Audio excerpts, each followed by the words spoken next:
നിലാക്കീറിലേക്ക് സ്വാഗതം. അത് ദ്വീപുകളുടെ ഒരു ഗ്രാമമായിരുന്നു. ഓരോ കുടുംബത്തിനും ഓരോ ദ്വീപുണ്ടായിരുന്നു. അതിലൊരു ദ്വീപിലാണ് അയാൾ തൻ്റെ മകനോടൊപ്പം താമസിച്ചിരുന്നത്. അങ്ങനെ ഇരിക്കെ ഒരു ദിവസം അയാൾ തൻ്റെ പിതാവിനോട് കലഹിച്ച് വീട്ടിൽ നിന്നും ഇറങ്ങിപ്പോയി. അടുത്ത ദ്വീപിൽ താമസമാക്കി. പിറ്റേന്ന് മുതൽ ആ മനുഷ്യൻ വഞ്ചി തുഴഞ്ഞ് മകൻ്റെ ദ്വീപിലേക്കുള്ള വാതിൽക്കൽ ചെല്ലാൻ തുടങ്ങി. എന്നാൽ അയാൾ ഒരിക്കലും അപ്പനെ നോക്കിയതേയില്ല. കുറേ നാൾ കഴിഞ്ഞപ്പോൾ വൃദ്ധനായ ആ മനുഷ്യൻ ദ്വീപുകൾക്ക് കുറുകെ ഒരു പാലം നിർമ്മിക്കാൻ തീരുമാനിച്ചു. കാറ്റും മഴയും തണുപ്പുമൊക്കെ ഉണ്ടായിരുന്നിട്ടും അയാൾ പാലം പണി തുടർന്നു. അത് പൂർത്തിയായ ദിവസം അയാൾ രോഗബാധിതനായി കിടപ്പിലായി. അങ്ങനെ അയാൾ ഒരു ദൂതൻ്റെ പക്കൽ മകനുള്ള സന്ദേശം കൊടുത്തയച്ചു. അതിൽ ഇങ്ങനെയാണ് എഴുതിയിരുന്നത്: മോനെ, വൈകാതെ ഞാൻ മരിക്കുമെന്ന് തോന്നുന്നു. അതിനു മുമ്പ് എനിക്ക് നിന്നെ കാണണം.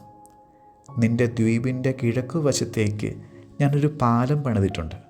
അതുകൊണ്ട് ഇറങ്ങിപ്പോയപ്പോഴുണ്ടായിരുന്ന ബുദ്ധിമുട്ട് തിരികെ വരാനുണ്ടാവില്ല. നീ വരണം, ഞാൻ കാത്തിരിക്കുന്നു. മകന് തിരികെ വരാൻ പാലം പണിത് കാത്തിരിക്കുന്ന ഈ കഥയിലെ അപ്പനെ പോലെ തന്നെ മറച്ചു പിടിക്കാതെ മനുഷ്യരിലേക്ക് ഇറങ്ങി വരുന്ന ദൈവത്തെ സുവിശേഷത്തിൽ കാണാം.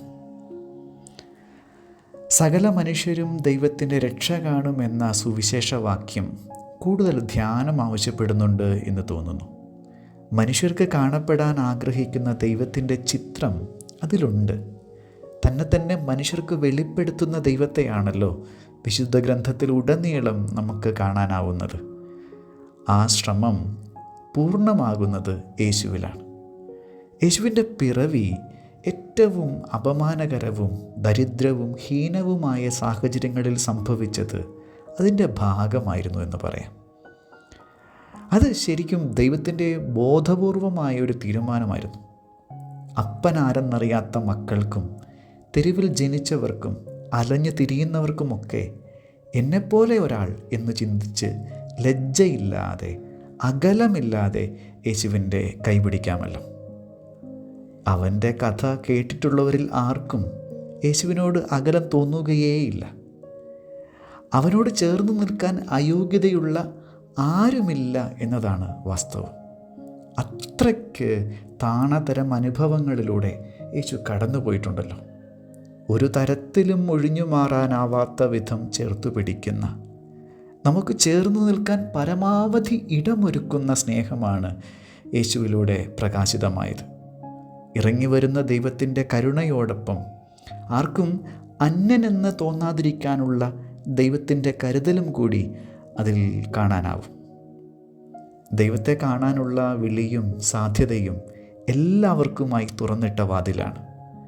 ദൈവമുഖ ദർശനത്തിൽ നിന്നും നമ്മെ തടയുന്നത് ഭൗതികമായ കാരണങ്ങളല്ല.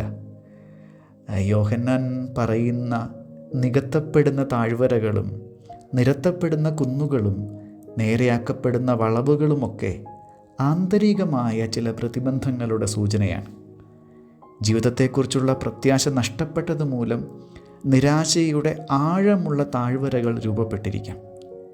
എനിക്ക് ഞാൻ മാത്രം മതിയെന്ന, ദൈവത്തെ എനിക്ക് ആവശ്യമില്ലെന്ന വിചാരത്തിൽ നിന്നും അഹന്തയുടെ കുന്നുകൾ ഉയർന്നു വന്നിരിക്കാം.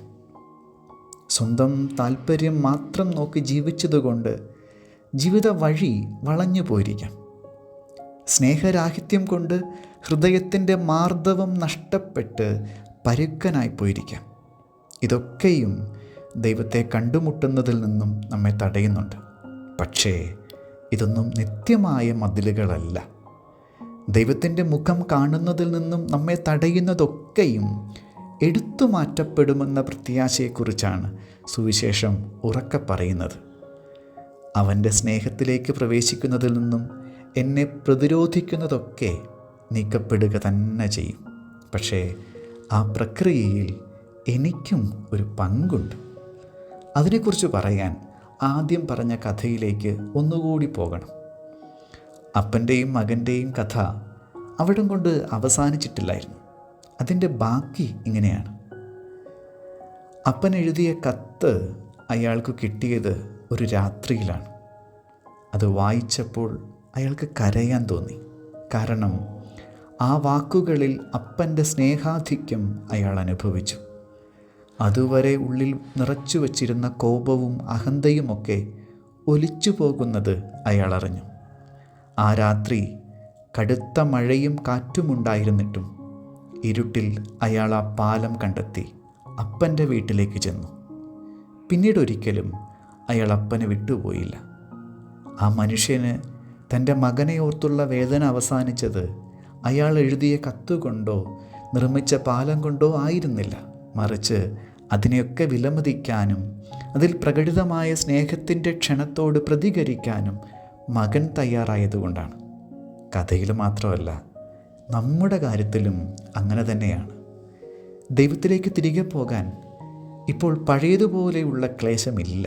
കാരണം എനിക്കും ദൈവത്തിനുമിടയിലെ ഭീതികരമായ അഗാധതയ്ക്കുമേൽ ക്രിസ്തുവെന്ന ഒരു പാലം പണിയപ്പെട്ടിട്ടുണ്ട്. ദൈവമെന്ന അപ്പൻ പാലം പണിത് കാത്തിരിപ്പുണ്ട് എന്ന് പറയാൻ സ്നാപക യോഹന്നാനെ പോലെ ആരൊക്കെയോ ദൂതനെപ്പോലെ കയറി വന്ന് അപ്പൻ്റെ വീട്ടിലേക്ക് പോകാൻ സമയമായി എന്ന് പറയുന്നുണ്ട്. എനിക്ക് കാണപ്പെടാനായി ദൈവം സാഹസിക ശ്രമങ്ങൾ നടത്തുമ്പോൾ അവനിൽ നിന്നും മറഞ്ഞിരിക്കാനായി ഞാൻ ശ്രമിച്ചുകൊണ്ടേയിരിക്കുന്നു. സകല മനുഷ്യർക്കും കാണപ്പെടാനുള്ള ദൈവത്തിൻ്റെ മോഹം പൂർണ്ണമാവുന്നത് ഞാൻ അതിനോട് പ്രതികരിക്കാൻ തയ്യാറാവുമ്പോഴാണല്ലോ. അല്ലെങ്കിൽ അവിടുത്തെ ശ്രമമൊക്കെയും പരാജയപ്പെടുകയുള്ളൂ. നിസ്സംഗതയ്ക്ക് മുമ്പിൽ ദൈവം പോലും തോറ്റുപോകും. പക്ഷേ മടുപ്പില്ലാതെ തിരയുന്ന സ്നേഹത്തിൻ്റെ പേരാണല്ലോ ദൈവം. അതുകൊണ്ട് പലതവണ തോൽപ്പിക്കപ്പെട്ടിട്ടും ലജ്ജയില്ലാതെ ദൈവം വീണ്ടും വീണ്ടും എന്നിലേക്കുള്ള വഴി അന്വേഷിച്ചു കൊണ്ടിരിക്കുന്നു. അതിനുവേണ്ടി ദൈവം നടത്തിയ ഒരു അതിസാഹസത്തിൻ്റെ കഥയാണ് യേശുവിൻ്റെ പിറവി. ആ ദിനങ്ങൾ അടുത്തു വരുമ്പോൾ വിട്ടുകൊടുക്കാൻ ഞാൻ തയ്യാറാണെങ്കിൽ നിരാശയുടെ താഴ്വരകൾ പ്രത്യാശയാൽ നിറയ്ക്കപ്പെടുകയും അഹന്തയുടെ മലകൾ നിരത്തപ്പെടുകയും തന്നിഷ്ടത്തിൻ്റെ വളഞ്ഞ വഴികൾ നേരെയാക്കപ്പെടുകയും ചെയ്യും. എന്നിലേക്ക് വരുന്ന അവനിൽ നിന്നും ഇനിയും ഞാൻ ഒളിച്ചിരിക്കണോ? വീണ്ടും അവനെ തോൽപ്പിക്കണോ? പ്രാർത്ഥിക്കാം. ഈശോയെ, നിൻ്റെ സ്നേഹം എന്നെ തേടുന്നുവെന്ന് ഞാൻ അറിയുന്നു. എന്നിലേക്ക് വരാനുള്ള വഴികൾ തുറന്നിടാനുള്ള സ്നേഹം എന്നിലുണരട്ടെ. ആമേൻ. സ്തുതിയായിരിക്കട്ടെ.